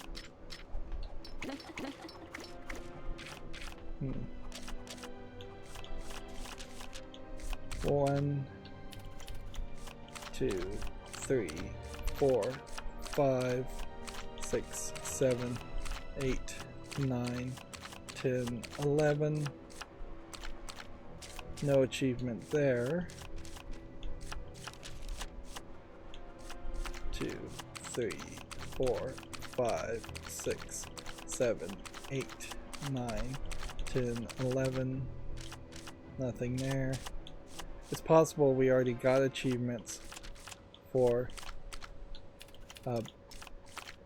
the other changes due to just collecting all the other gold bricks in the open world, or it's possible that there's just an achievement for changing the body piece and nothing else. This is a particularly ridiculous outfit. So I think that also needs to be pointed out. There's some pretty crazy outfits here that don't even seem like they were used in the game, and very possibly haven't been used in any story narrative part of any Lego game.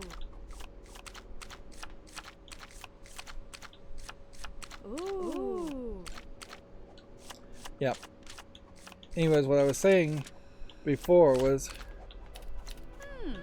I think the right thing to do is to not really change how TT Lego games play, just break with the desire to have hundreds of characters and instead focus solely on a smaller subset of characters that have more importance, and then maybe you add the extra characters later on as a 6-month update. There's probably a far separation there, where Lego thinks these TT Lego games are sold by the minifigs, and arguably at some extent that may be true, but I think mostly it isn't. I think if you took out all the story mode and just sold minifigs, you'd have something like Lego Worlds or Lego Universe, whichever that game was, and that in particular didn't work that well. And there was a non-TT Warner Brothers Lego game for cell phones that was mostly around minifigs. And while minifigs are very popular, I think Lego overemphasizes their importance. That being said, TT Lego games are uniquely their own thing anyways, and not really connected to... Okay, let's just change the hips next. I'm just changing everything now that I know there's potentially an achievement around it. Although we only got that one achievement, and we have not gotten an achievement for doing any of the others.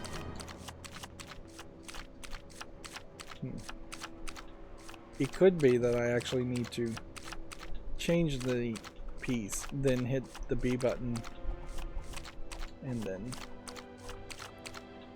it's just a lot of variety, and particularly like these hip pieces, I don't think they matter that much. This is also kind of an interesting example of where you really couldn't customize a minifig to look like this easily, because you would effectively have to break off the legs to change the hip piece. They're not designed to come apart. At least I've never seen a way to non-destructively take the hip piece apart. And it's not like they sell hip pieces as separate things.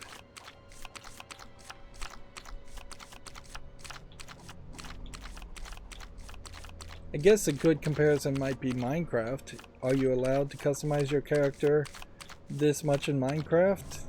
Technically yes, but to do it, you have to upload a skin to either your own custom server or the Microsoft Marketplace if you're playing the more console Switch versions. And actually, I'm not sure you can upload a skin for that version. You may have to buy a skin using Minecraft points and real world money in that case. I guess we're just looking at everything here. We're already done so much. My eyes are just glazed over as far as all that.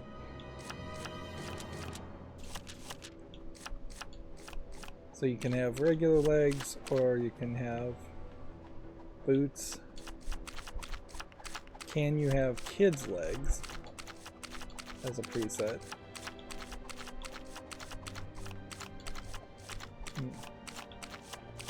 Am I making a mistake because I'm only looking at the preset settings? And should I also have to go to the custom settings? Let's just scroll down. Yeah, I don't really care. Gold gliders. Legs. Could probably make some fairly wonky looking characters, wonkier than what I've made.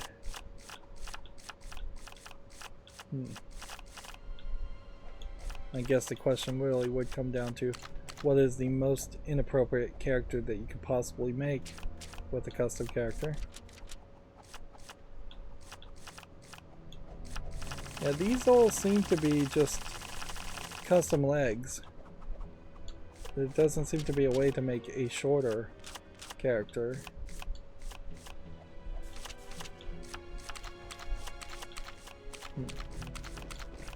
I'm not sure all these capes have ever been made for Lego. They look like they might have been Lego pieces, but I don't know.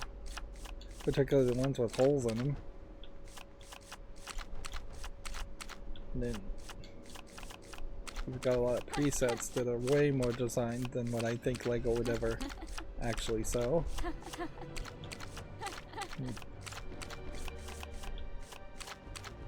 Superman versus Superboy. And then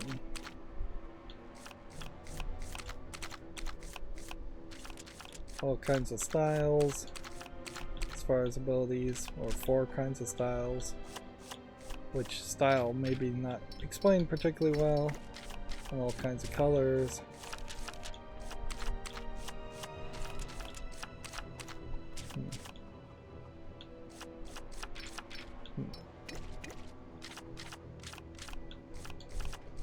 Hit impact effects with other kinds of styles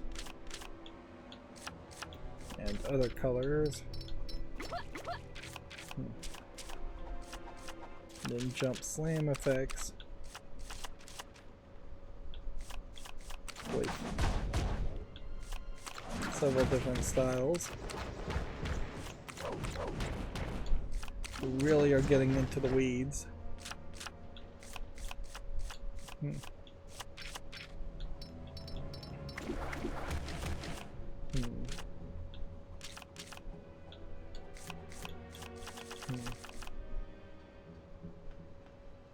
Yeah, weirdly though,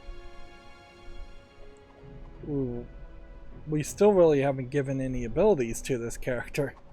We've basically looked at all the things that have unlocked, and nothing has happened. Also, it's weird that you can spin this character around, but you cannot spin around the pre-built characters in its screen. So this code obviously should have just been copy and pasted for the other screen. I guess I never hit the right bump and left bump to see like other things we could change. Invulnerable, standard health. All kinds of voice lines.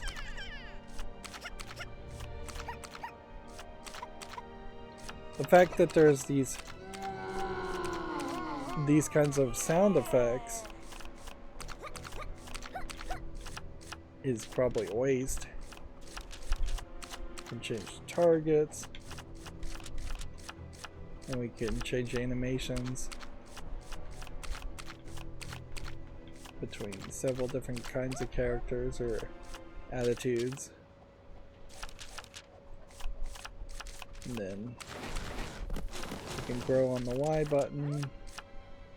We can either hold or double tap on this to get a jump dash, double jump, or flight.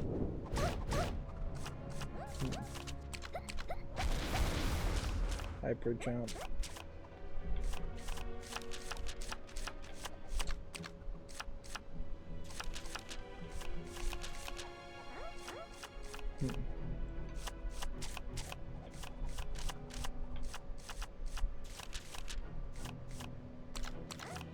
Just trying to give as many abilities as possible.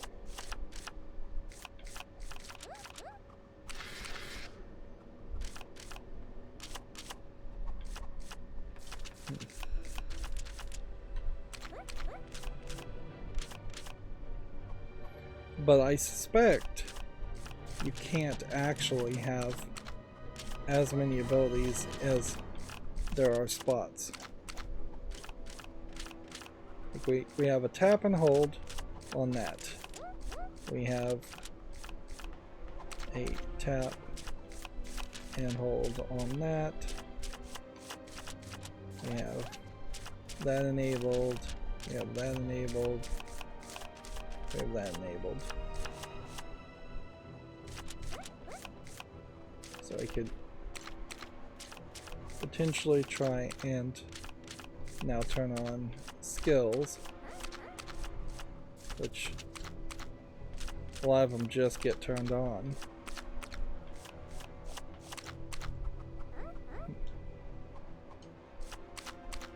And no empty ability slots. You'll need to remove some abilities before adding new ones. And see, that doesn't make sense. Why would there be an empty box if I'm already full?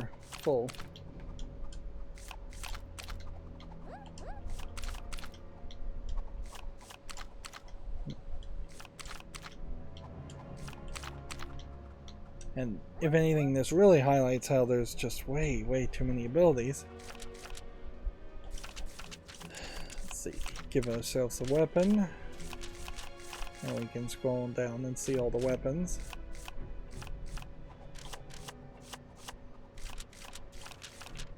See all the swords. See all the shields. It's like they were just desperate to use every single 3D model that was in LEGO Universe. But this really just isn't a sales point to me. I imagine most kids would not spend the extra time to come into this customizer, even if they knew where it was, to make a customizable character later on once you'd unlocked all these extra abilities. Okay.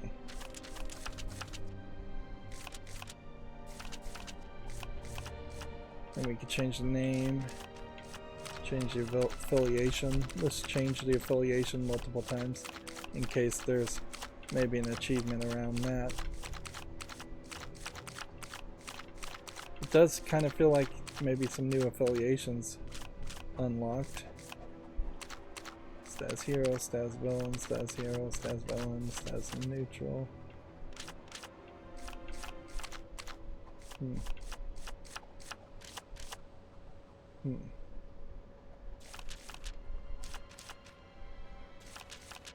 I am very confused as to why I can't fill in that last slot. But I'll leave it with that.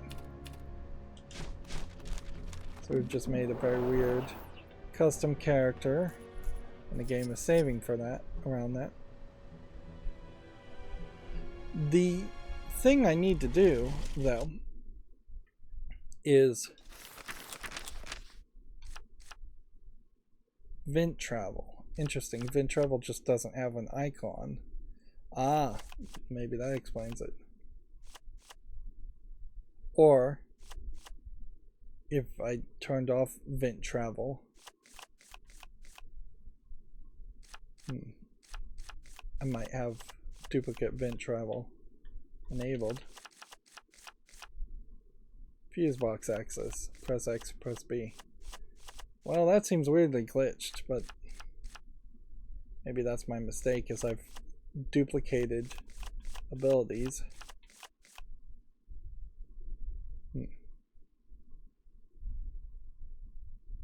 And interesting, they have this random profile. After winning a large amount of money, the life of this ordinary citizen was changed forever. Finding the attention of being wealthy too much to handle, this camera-shy cash keeper decided to use their vast financial resources to assume the mysterious new identity, Custom 06. Interesting. Alright. We can see right now it's not pointing towards a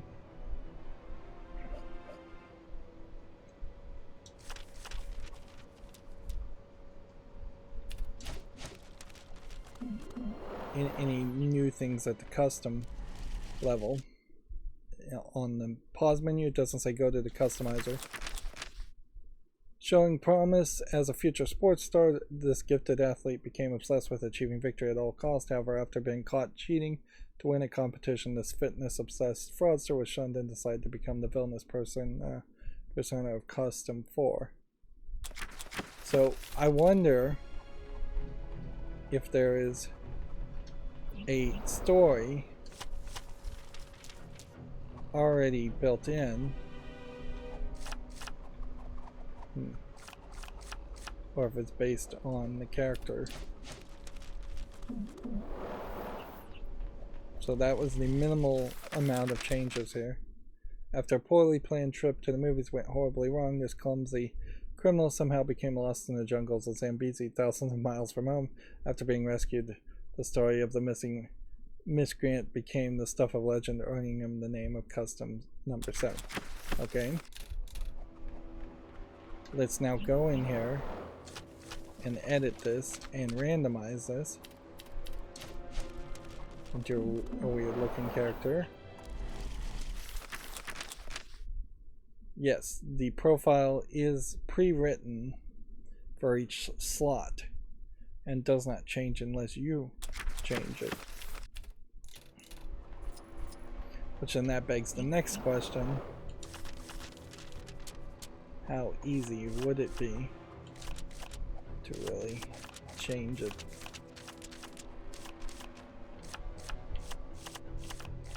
You can change the name.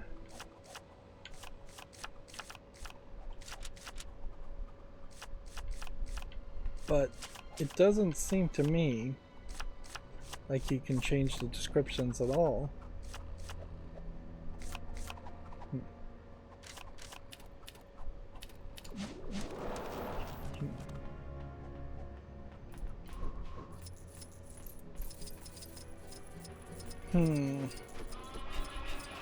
Well, I guess something to ask here is if we came in here as a pre-built character and hit this, and then hit this. No, you don't have any way of bringing in the pre-built characters into the customizer and start from that point. Which that's obviously an oversight.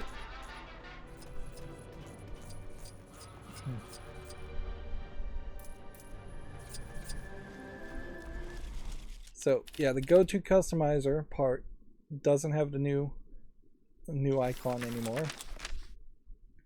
And this is the point where it would be very nice to be able to spin the character around like in the customizer using the right stick and that code is just different for some reason.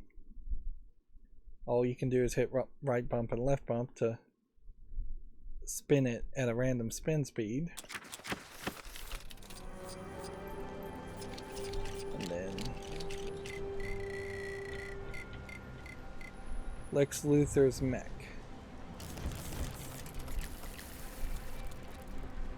This is giant,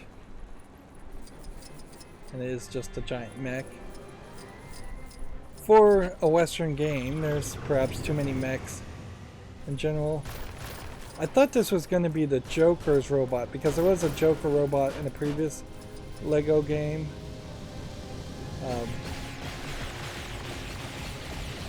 But no.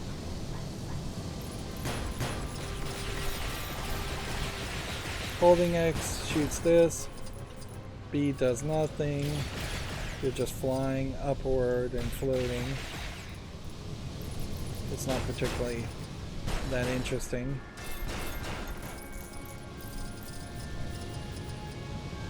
And there's definitely just not anything here that you can do. No. It feels to me like if there was going to be a Lex Luthor mech, there needed to be a use of that against Darkseid at some point. Or Superman or somebody. I guess this is probably a kryptonite axe.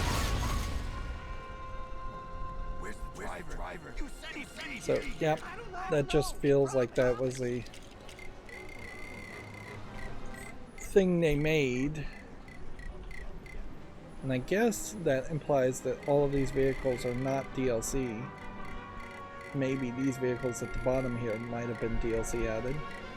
I'm still not really sure what the purple banner in the lower left is supposed to indicate, since it's on every single thing. It's, I guess, maybe just an indicator of what you're selecting. Anyways, we've gone really long. We have all 270 of the characters.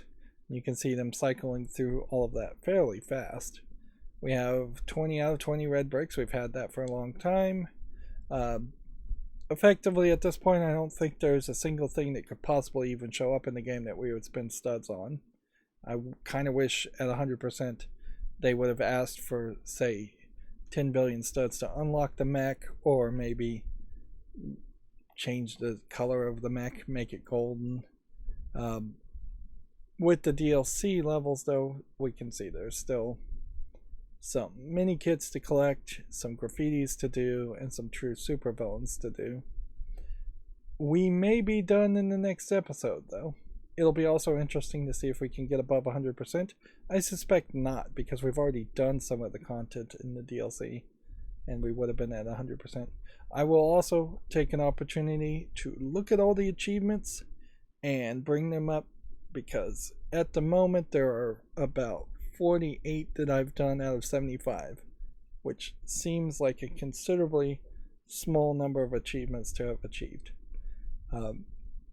That's going to be it for this recording. As always, I ask you to like, share, subscribe, comment, and watch every second of my videos. If you want to support me even further, there's a bunch of links down below in the description box. Thank you for watching. Have a good evening.